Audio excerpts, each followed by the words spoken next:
Hey listeners, this is Mike Morford, host of The Murder in My Family. There's a new true crime podcast from Wondery that I just started listening to that I think you should check out. It's called Killer Psyche.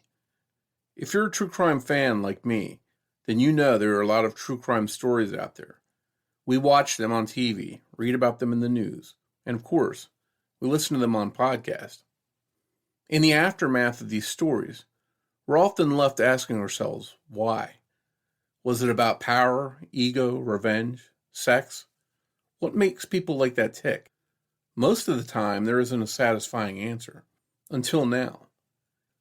In every episode of Killer Psyche, retired FBI criminal profiler Candace DeLong dissects the thoughts and motivations of the most infamous felons in history. She's been in the business for over 50 years and has sat across the table from hundreds of criminals. She spent enough time inside their heads to know how they think and why they do what they do.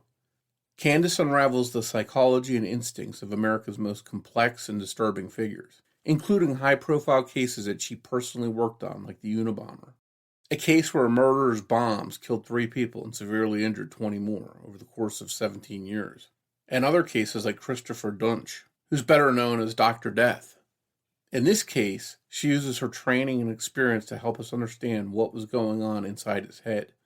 Was he delusional or a cold-blooded killer? I'm about to play you a preview of Killer Psyche. While you're listening, follow Killer Psyche on Apple Podcasts, Amazon Music, or you can listen to new episodes early and ad-free by joining Wondery Plus in the Wondery app. Enjoy this preview, and we'll see you back here soon on The Murder in My Family.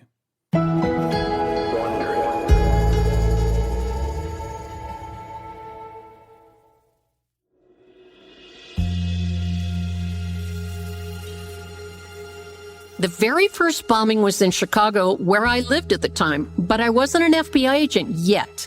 I was head nurse at the Institute of Psychiatry at Northwestern University Hospital. I met an FBI agent, and he said to me, "You know what? You should be an FBI agent." And I remember looking at him and saying, "In case you hadn't noticed, I'm a nurse." But I couldn't sleep that night. In fact, when he said that to me, I didn't even know women could be FBI agents. So I went to the Chicago office, I took the test, and 4 months later, I found myself at the FBI Academy. I distinctly remember I heard about this case for the first time when I was driving home. It was on the radio. The story is a 9-year-old boy was walking home from school, and he sees a package underneath a blue mailbox, and he picks it up, calls his mom, who is at work. She said, "Do not open it." So when she gets home, she's examining it, and she sees that it's addressed to a professor at Northwestern University, and it had a return address from a professor at a college in upstate New York. His mom called the professor at Northwestern. He did not know who the other professor was, but he says, "Send it to me anyway." So she did. And the security guard brings this item up to his office, and it looked like a small, skinny pine box, and it had a metal latch on it. There was a black marker used to make a huge arrow pointing to the latch. The only thing that wasn't there was a little note that said, "Open here." So the guard opens it, and it explodes. And the guard's hands and arms were slightly burned. After that first bombing, a series of explosive devices were mailed or delivered to people or universities or corporations for the next 15 years. One bomb even went off inside the cargo section of a flight. This one had materials that were similar to those used in the previous 2 Northwestern bombings, like pieces of string, flashlight, batteries, nails, and common plumbing. A pattern was emerging not only of the types of bomb-making materials, but also how they were fused together. His early devices were very amateurish, rudimentary. We called them kiddie bombs because they were so simple, it was like something a kid would make in his dad's garage. Remember, back then, there was no internet or dark web where a person could go and get extensive details on how to build a lethal device. It was clear to the FBI bomb techs at the lab that whoever was doing this was learning as he progressed.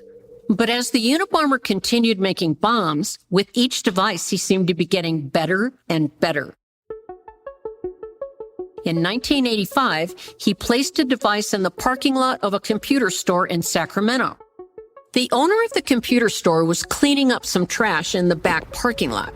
He noticed a bag and picked it up.